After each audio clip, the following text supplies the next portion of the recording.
Greetings to all students.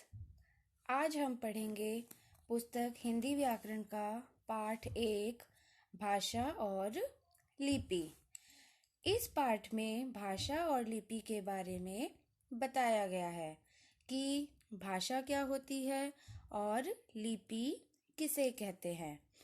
अब हम यह पाठ पढ़ने के लिए शुरू करते हैं। बच्चों, आपको यहाँ तस्वीर दिख रही है। इसमें अध्यापिका, 2 लड़कियाँ तथा एक बच्चा दुकानदार को कुछ दिखा रहा है। उपयुक्त चित्रों में आपने देखा कि सभी अपनी बात अलग अलग ढंग से कह रहे हैं। पहले चित्र में अध्यापिका लिखकर अपनी बात कह रही है। दूसरे चित्र में दोनों लड़कियां बोलकर अपनी बात कह रही हैं।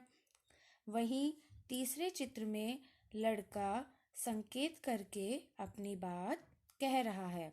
अर्थात अपनी बात को समझाने के लिए हमें लिखने, बोलने या संकेत करने का प्रयोग करना होता है। अपनी बात को दूसरों तक पहुंचाने के लिए प्रयोग किया साधन ही भाषा कहलाता है।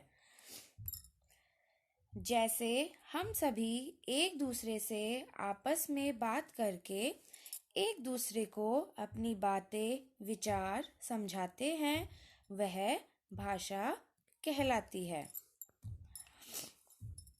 अब भाषा को और भी अच्छे तरीके से समझने के लिए हम भाषा को 2 रूप में बांट देते हैं।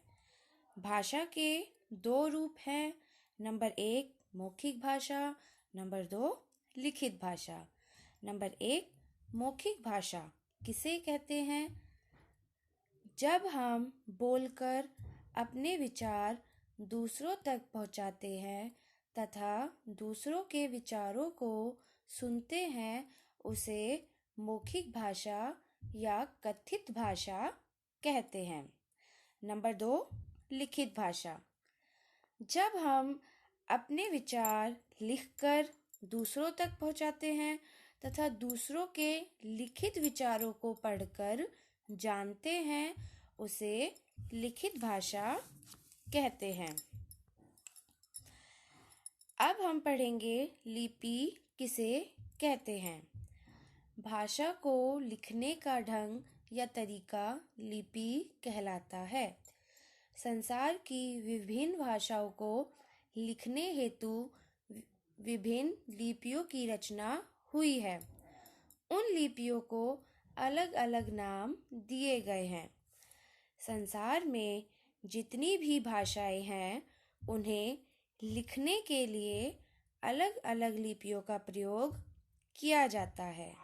जैसे संस्कृत भाषा की लिपि है देवनागरी, हिंदी भाषा की लिपि है देवनागरी, पंजाबी भाषा की लिपि है गुरुमुखी, अंग्रेजी भाषा की लिपि है रोमन, उर्दू भाषा की लिपि है फारसी। आशा करती हूँ कि आप सभी को यह पाठ अच्छे से समझ आ गया होगा। अब गृह कार्य, इस पाठ को आप पुनः पढ़ें। धन्यवाद।